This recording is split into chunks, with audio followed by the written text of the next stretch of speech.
नमस्कार, मैं विक्रम और आप देख रहे हैं लोक दर्पण। आपका स्वागत है हमारी वीडियो श्रृंखला जिसमें हम बात करते हैं भारत के राष्ट्रपतियों की, इस देश के महामहिमों।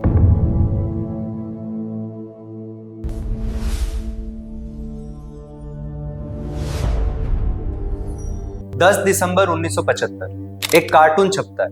कार्टून में राष्ट्रपति बाथटब में है, कागज पास में है, कलम हाथ में और एक वाक्य छोटा सा लिखा है, अगर और कोई ऑर्डिनेंस है तो उससे कहिए थोड़ा इंतजार करें। उस दिन कोई बयान नहीं आया, कोई खंडन नहीं, कोई सफाई नहीं, सिर्फ एक चुप्पी रही। और उसी चुप्पी में राष्ट्रपति पद पहली बार एक सवाल बन गया। भारत का 5वां प्रथम नागरिक फखरुद्दीन अली अहमद। फखरुद्दीन अली अहमद दिल्ली किसी आंदोलनों के कंधों पर नहीं पहुंचे थे। वे सिस्टम के भीतर इतने वर्षों तक दिखते रहे कि सिस्टम उन्हें पहचानने लगा। 1925 कैम्ब्रिज सेंट कैथरीन कॉलेज, यही जवाहरलाल नेहरू से पहली मुलाकात। यह राजनीतिक मुलाकात नहीं थी, यह एक निजी भरोसे की शुरुआत थी। वकालत पूरी की, भारत लौटे, कांग्रेस में आए नेहरू के कहने पे। 1937 असम की राजनीति, सरकार बनी तो कैबिनेट में जगह मिली और महज 33 की उम्र में वित्त मंत्री। यह तेज उछाल नहीं था, यह लगातार उपलब्ध रहने की कहानी थी। नेहरू की नजर इस असामिया नेता पर बनी रही। 1962 के बाद दिल्ली बुलाने की कोशिश हुई, लेकिन तब नहीं हो पाया। फिर आया 1966, लाल बहादुर शास्त्री के बाद इंदिरा गांधी और सत्ता के साथ एक नई संरचना। दिल्ली में अब ऐसे लोग चाहिए थे जो सवाल नहीं बढ़ाए, सहूलियत बने। यही फखरुद्दीन अली अहमद काम आए। उद्योग मंत्री रहते हुए एक फाइल बार बार उनके टेबल से गुजरी, प्रधानमंत्री के बेटे की कार बनाने का सपना, लाइसेंस, जमीन, अनुमतियां। विपक्ष बोलता रहा लोकसभा में, लेकिन फखरुद्दीन उस बहस का हिस्सा नहीं बने। वे सिस्टम के भीतर काम करते रहे और सत्ता ये देख रही थी। यह कोई एक फैसला नहीं था, यह भरोसे की परख थी। इसी भरोसे का इनाम 1974 में मिला, जब राष्ट्रपति भवन के लिए नाम सोचा गया। प्रतिद्वंदी नहीं थे, बहस नहीं थी, क्योंकि यह चुनाव राजनीतिक नहीं था, यह चयन था। और यहीं से सवाल पैदा होता है, क्या राष्ट्रपति पद तक पहुंचने के लिए कभी कभी योग्यता नहीं, उपयोगिता सबसे अहम हो जाती है। 1974 तक आते आते दिल्ली की राजनीति शांत नहीं थी। कांग्रेस पहले ही टूट चुकी थी। आदेश और संगठन अलग अलग कमरों में बैठते थे और ऐसे समय में राष्ट्रपति भवन सत्ता के लिए जोखिम नहीं हो सकता था। उस वक्त राष्ट्रपति थे वीवी गिरी। कुछ के अनुसार गिरी दूसरा कार्यकाल चाहते थे, पर सत्ता की योजना वह नहीं थी। 1974 में इंदिरा गांधी को राष्ट्रपति भवन में एक स्वतंत्र पदाधिकारी नहीं चाहिए था, उन्हें चाहिए था एक सहज हस्ताक्षर। इसीलिए परंपरा नहीं देखी गई, न निरंतरता, न अनुभव। नाम बदला गया और वह नाम अचानक नहीं था। फखरुद्दीन अली अहमद पहले से सिस्टम के भीतर आजमाए जा चुके थे। उनका चयन इसलिए नहीं था कि वे सत्ता चाहते थे, बल्कि इसलिए था कि सत्ता उनसे असहज नहीं थी। यह वैचारिक सहमति नहीं थी, यह प्रशासनिक सुविधा थी। राष्ट्रपति पद या सम्मान नहीं था, एक व्यवस्था थी। कोई सार्वजनिक हिचक नहीं, कोई दूरी नहीं, कोई सवाल नहीं, बस एक शांत स्वीकार। और इसी स्वीकार के साथ राष्ट्रपति पद पहली बार एक ऐसी जगह बन गया जहां टकराव नहीं, समायोजन अपेक्षित था।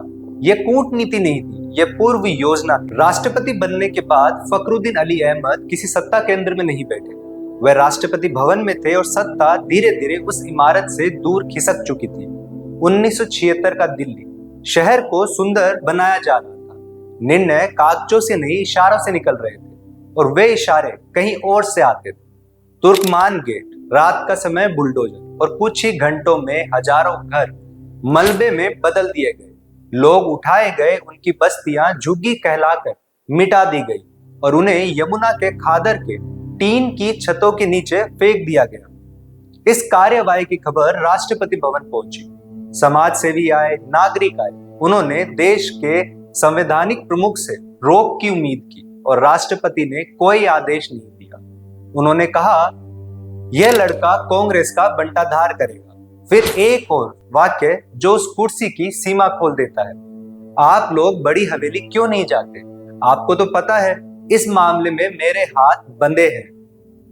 यह ना तो कोई विरोध था ना समर्थन, यह एक पद की स्वीकृत असहायता थी, जहां राष्ट्रपति देख सकता था पर रोक नहीं सकता था।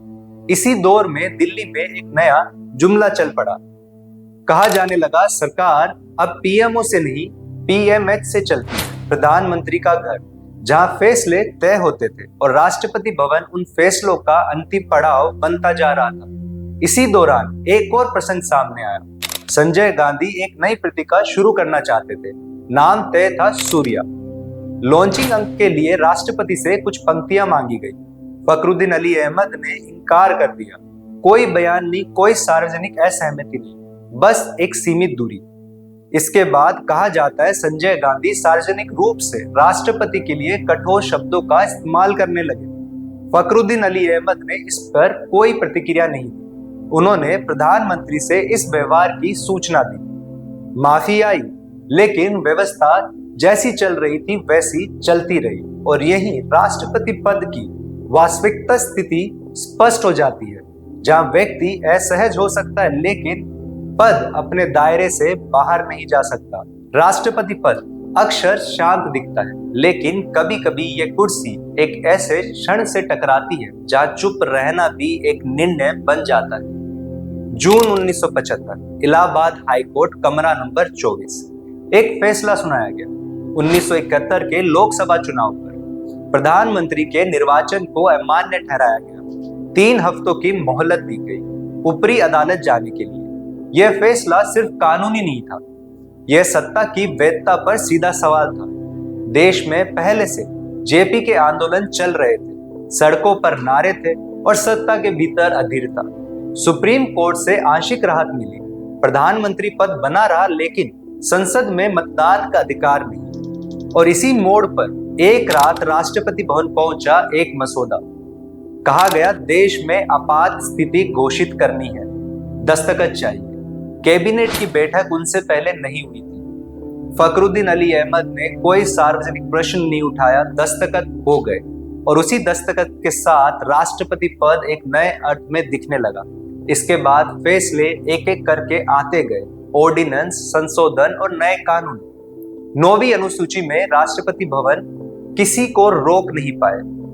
21 महीने इतिहास में इसे आपातकाल कहा गया और राष्ट्रपति पद इस समय एक स्थिर संस्था की तरह मौजूद रहा, न हस्तक्षेप करता हुआ न प्रश्न खड़ा करता हुआ। और यही सवाल इतिहास के पन्नों में छूट जाता है। जब लोकतंत्र कानून से नहीं डर से चलता है तो राष्ट्रपति पद किस मोड़ पर खामोश रह सकता है। 10 दिसंबर 1975 का वह कार्टून आज भी याद रखा जाता है, क्योंकि वह किसी व्यक्ति पर नहीं था, वह एक कुर्सी पे था। भारत में राष्ट्रपति का पद सत्ता चलाने के लिए नहीं बना, वह सत्ता को रोकने के लिए बना है। जब वह कुर्सी खुद चलने लगे तो लोकतंत्र कानून से नहीं सुविधा से चलने लगता है। फखरुद्दीन अली अहमद राष्ट्रपति इसलिए याद नहीं रहते कि उन्होंने क्या कहा, वे इसलिए याद रहते हैं क्योंकि कुछ मौकों पर उन्होंने कुछ नहीं कहा। भारत का प्रथम नागरिक राजा नहीं होता, वह अंतिम दरवाजा होता है, और जब वह दरवाजा बंद नहीं होता तो सवाल व्यक्ति का नहीं रहता, पद का हो जाता। अगले एपिसोड में हम बात करेंगे एक ऐसा राष्ट्रपति जो सत्ता के शोर से नहीं, सत्ता की थकान से चुना गया, नीलम संजीव रेड्डी की।